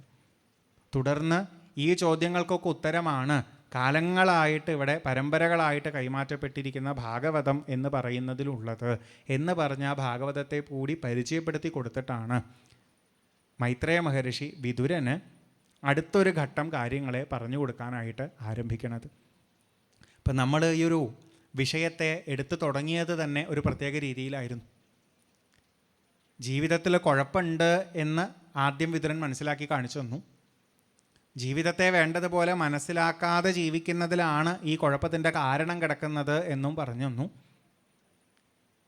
ജീവിക്കാൻ എങ്ങനെ വേണം ജീവിക്കാൻ എന്നുള്ള അറിവ് നമുക്കുണ്ടാവാനുള്ള വഴി എന്താണെന്നും കൂടെ ചോദിച്ചിരുന്നു. ഈ ജീവിത രഹസ്യം എന്താണ് എന്നുള്ളതിന് ആദ്യം മൈത്രേയ മഹർഷി മറുപടി പറഞ്ഞു കൊടുത്തു എന്ന് വിചാരിക്കാം. നേരത്തെ നമ്മളൊന്ന് ചെറുതായിട്ട് പറയും കൂടെ ചെയ്തു, നിവൃത്തിപരമായിട്ട് ജീവിക്കുകയാണ് എന്നുണ്ടെങ്കിൽ നമുക്കിത് ഉൾക്കൊള്ളാൻ പറ്റും എന്നുള്ളത്. അതിനെ തന്നെ കുറച്ചും കൂടെ ഒന്ന് സ്പഷ്ടമാക്കി കാണിച്ചു തരുന്ന ഒരു രംഗം അടുത്തതായിട്ട് ഇവിടെ സൂചിപ്പിക്കുന്നുണ്ട്. നമുക്കതും കൂടെ ഈ വിതുര മൈത്രേയ സംവാദത്തിൻ്റെ ഭാഗമായിട്ട് ഉൾക്കൊള്ളിക്കാവുന്നതാണ്. അത് കഴിഞ്ഞാൽ പിന്നെ പൂർണ്ണമായിട്ടും സൃഷ്ടി വർണ്ണനയുടെ ഭാഗങ്ങൾ എന്ന് പറയുന്നത് അടുത്ത രംഗത്തിലേക്ക് കിടക്കുകയും ചെയ്യും. ഇതിൽ ബ്രഹ്മാവ് ഉണ്ടായതിനെ പറ്റിയിട്ട് ആദ്യം ഒന്ന് സൂചിപ്പിക്കുന്നുണ്ട്. എല്ലാത്തിനും ആദ്യമായിട്ട് ഭഗവാനിൽ നിന്ന്, ഭഗവാന്റെ നാഭീ കമലത്തിൽ നിന്ന് ബ്രഹ്മാവ് ഉണ്ടായതിനെ പറ്റിയിട്ട് സൂചിപ്പിക്കും.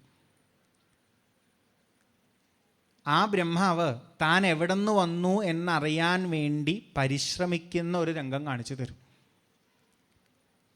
താൻ നോക്കുമ്പോൾ താൻ ഇരിക്കണത് ഒരു താമരയിലാണ്.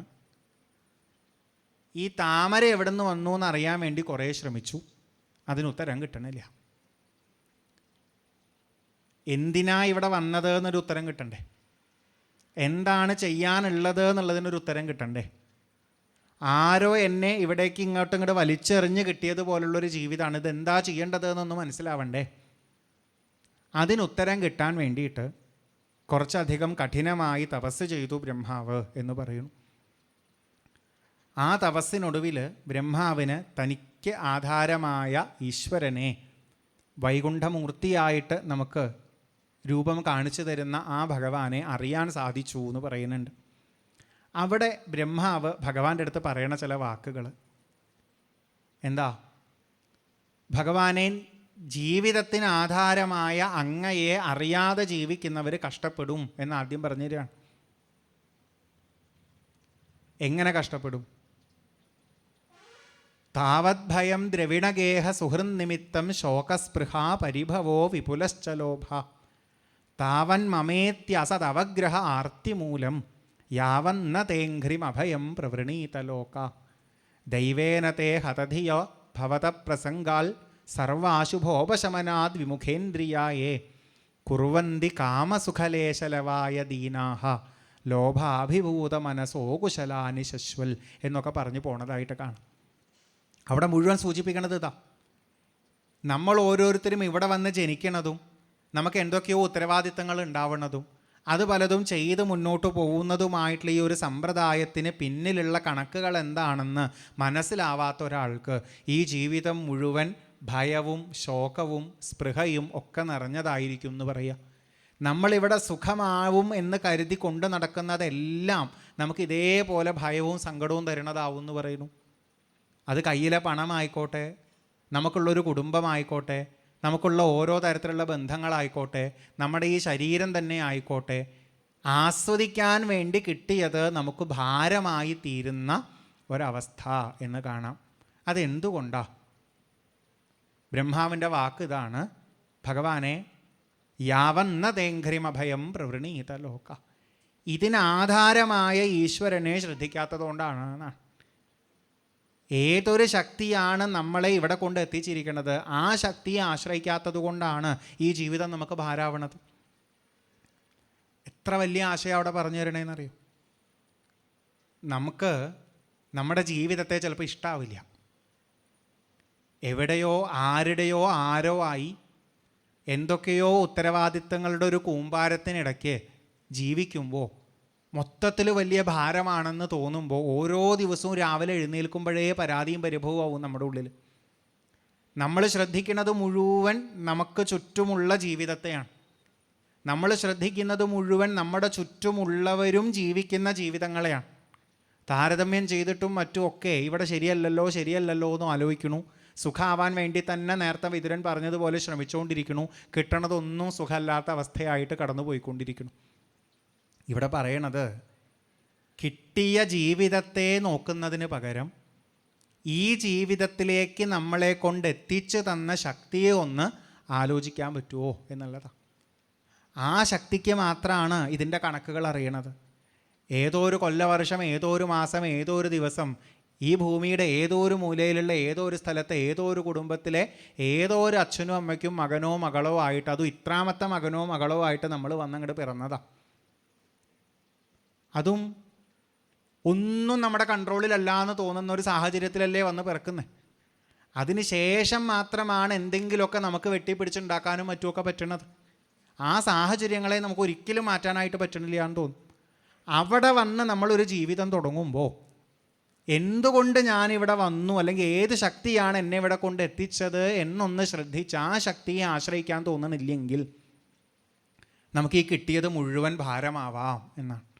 ആചാര്യന്മാർ ഇതിനെ പല ഭാഷയിൽ മാറ്റി മാറ്റി ഒക്കെ പറയും. ചിലർ പറയും ഭഗവാൻ നമ്മളെ ഇവിടെ കൊണ്ടെത്തിച്ചതാണ്, അതുകൊണ്ട് ചെയ്യാനുള്ളത് എന്താണെന്ന് ആലോചിക്കേണ്ട, ചെയ്യുന്നത് എന്തായാലും ഭഗവാന്റെ സേവയാണെന്ന് വിചാരിച്ചിട്ട് ചെയ്താൽ മതി എന്ന് പറയും. പക്ഷെ അപ്പോഴും നമുക്ക് മറ്റുള്ളവരുടെയൊക്കെ ആയിട്ട് താരതമ്യം ചെയ്യുമ്പോൾ ബുദ്ധിമുട്ടുകൾ വരും.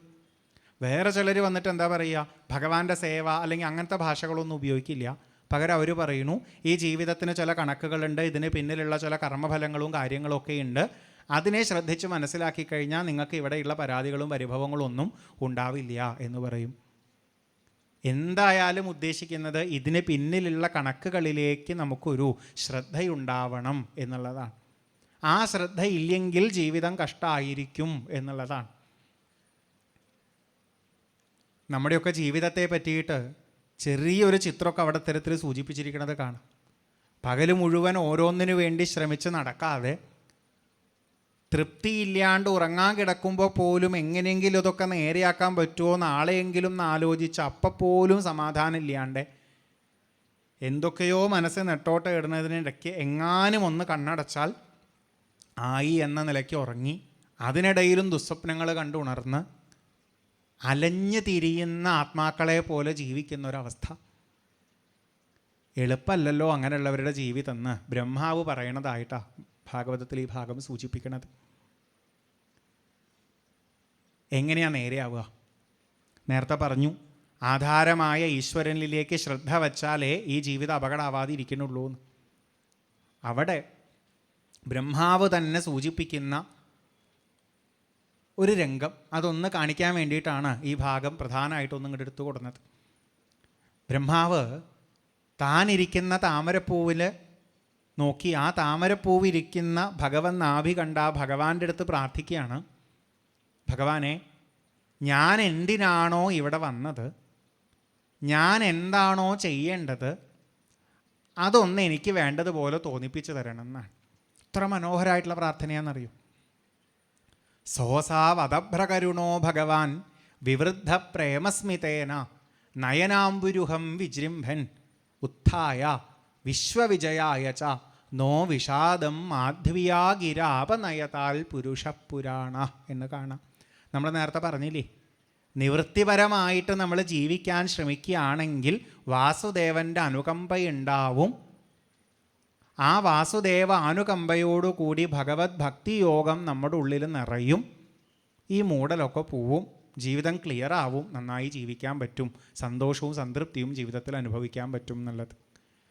നിവൃത്തിപരമായിട്ട് നമ്മൾ നമ്മുടെ ജീവിതത്തെ മുന്നോട്ട് കൊണ്ടുപോയാൽ ഇതുപോലെ ഭഗവാൻ ഉള്ളിലിരുന്ന് വേണ്ടത് തോന്നിപ്പിക്കണം എന്നൊരൊറ്റ പ്രാർത്ഥനയെ നമ്മുടെ ഉള്ളിലുണ്ടാവുള്ളൂ.